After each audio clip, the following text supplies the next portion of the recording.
ami de Forum France, un auteur du blog tradi Stilum Curiae dirigé par le vaticaniste Marco Tosatti, qui signe avec le pseudonyme Gros Bonnet, a adressé une lettre ouverte à Monseigneur Carlo Maria Vigano, lui demandant « Que devons-nous faire en ces temps difficiles pour l'Église et la foi ?» Voici la réponse de Monseigneur Vigano, traduite par Forum France.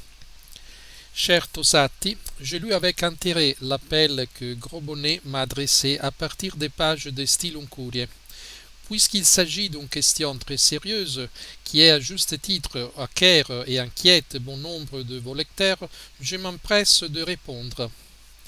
La réponse qui s'impose immédiatement à mon âme est celle que l'on trouve dans l'Évangile « Estote parati, quia nescitis diem neque oram ». Nous devons être préparés non seulement à la venue du Fils de l'homme, mais aussi à l'épreuve qui la précédera et qui nous obligera à choisir notre camp, soit avec Christ, soit contre Christ.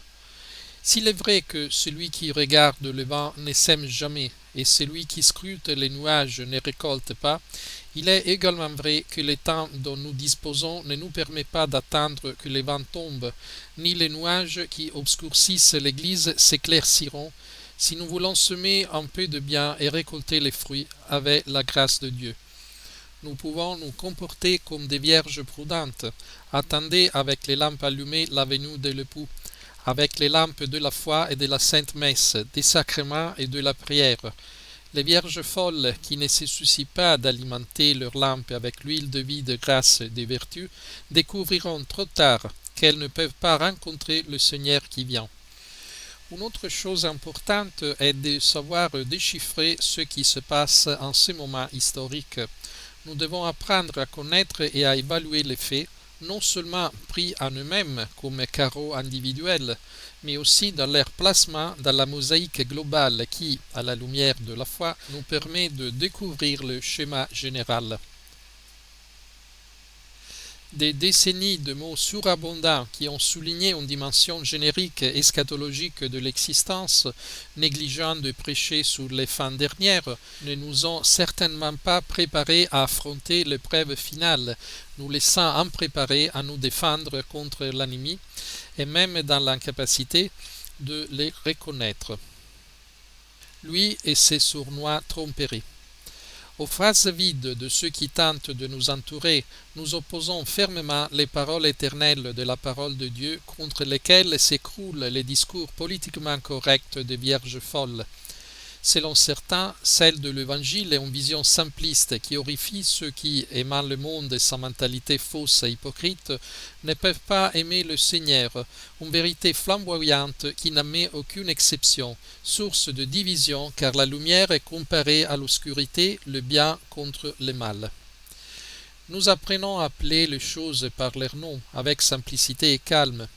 Cessons de nous livrer à vivre tranquillement les illusions de ceux qui nous parlent de tolérance et d'acceptation uniquement lorsqu'il s'agit de faire place à l'erreur et au vice.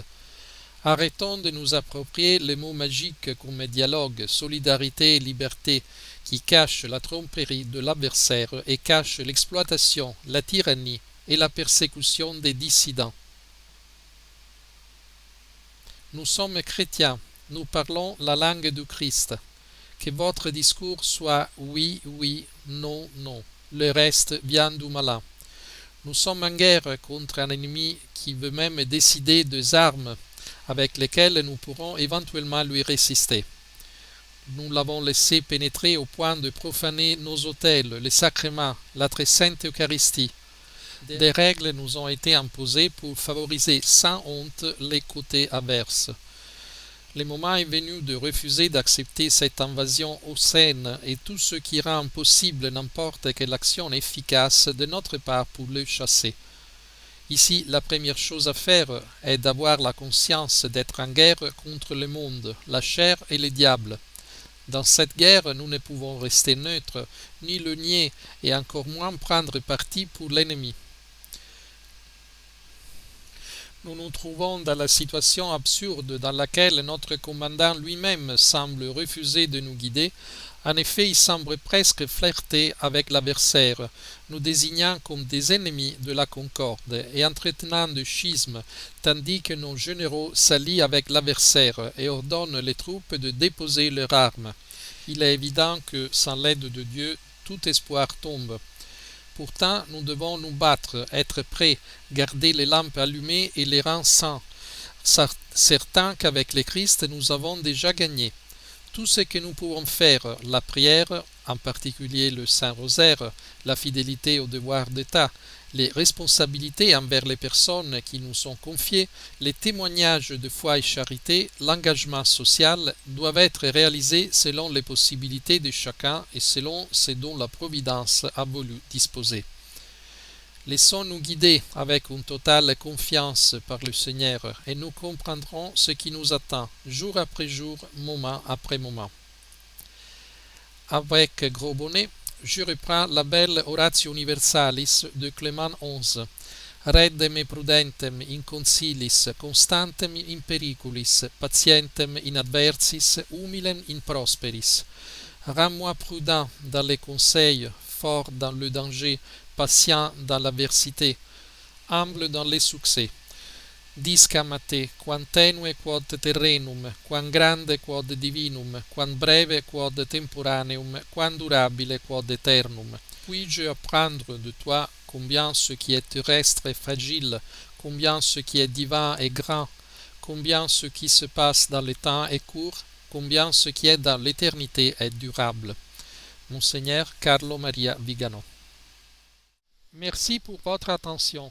Suite à la réduction des activités économiques, je suis sans revenu pour plusieurs mois. Pour bénéficier d'autres vidéos introuvables ailleurs, merci de soutenir Forum France en utilisant le lien à l'écran. N'oubliez pas de partager sur les réseaux sociaux. Pouce à l'air et à bientôt.